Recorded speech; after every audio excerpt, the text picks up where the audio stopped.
नमस्कार दोस्तों, स्वागत है आप सभी का मेरे YouTube चैनल किस्सों का कारवां पर। मैं हूं आपका दोस्त आनंद और लेकर आया हूं आपके लिए मारवाड़ के इतिहास की एक और कड़ी। जी हां दोस्तों, पिछली कड़ी में अपन ने पढ़ा कि कैसे राव जोधा अपनी जान बचा करके मेवाड़ से काहुनी गांव में, जो कि वर्तमान बीकानेर के अंदर आता है, काहुनी गांव के अंदर शरण लेकर के रहने लगे। और उनके पास केवल 7 ही घुड़सवार बचे थे, जो कि 700 का कारवा लेकर के चले थे। लेकिन लड़ते लड़ते उनके पास केवल 7 घुड़सवार बचे थे। बताया जाता है कि 1 महीने तक जोधा काहुनी गांव में रहकर फिर मंडोर वापस लेने की कोशिश करने लगे। उन्होंने मंडोर पर बहुत सारे आक्रमण किए, परंतु हर बार उनको हार का सामना करना पड़ा। एक दिन मंडोर से भागते हुए भूख प्यास से व्याकुल होकर वह एक जाट के घर में जा ठहरे। दोस्तों, वह जाट खेती करता था और खेत के अंदर ही उसका एक छोटा सा ठिकाना बना हुआ था। ठिकाना देखिए, एक झोंपड़ी के अंदर रहा करते थे पुराने किसान लोग, और झोंपड़ी के अंदर वह जोधा पहुंच गया, भूख से व्याकुल, प्यास से व्याकुल।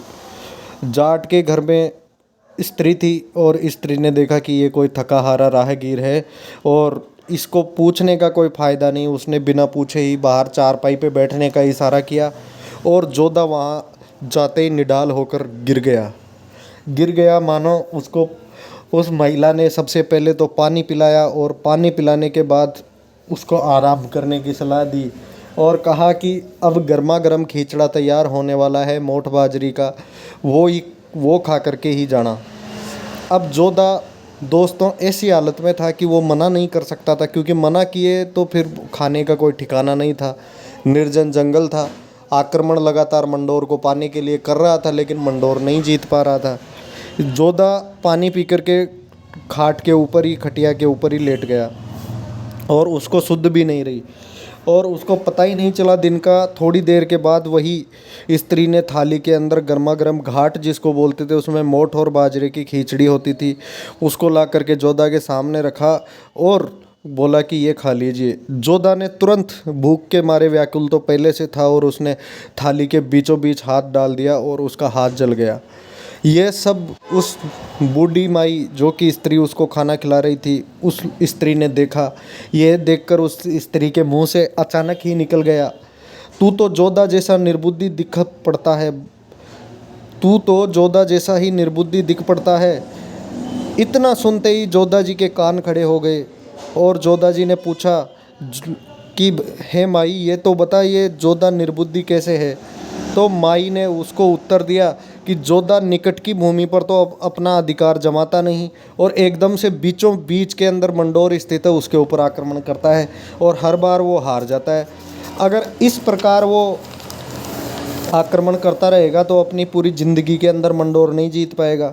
इसलिए मैं जोधा को निर्बुद्धि कहती हूँ। तू भी वैसा ही है, क्योंकि खींचड़ा तो किनारे से खाया जाता है, एकदम बीच में गर्म घाट में हाथ डालेगा तो हाथ जलेगा ही। ये इस घटना से शिक्षा पाकर के राव जोधा बिल्कुल ऐसे स्तब्ध हो गया और उसने देखा कि रे यार, अपन ने तो मंडोर लेने के लिए जो प्रयास किए वो बेकार गए। उसने तुरंत वहाँ से खाना खाया, माई को धन्यवाद किया और वहाँ से निकल गया। और जोधा को शिक्षा मिली कि सबसे पहले आस पड़ोस की निकट की भूमि है, अपन जहाँ रह रहे हैं उसके आस पड़ोस के एक गाँवों को जीतना पड़ेगा और अपनी शक्ति इकट्ठी करनी पड़ेगी।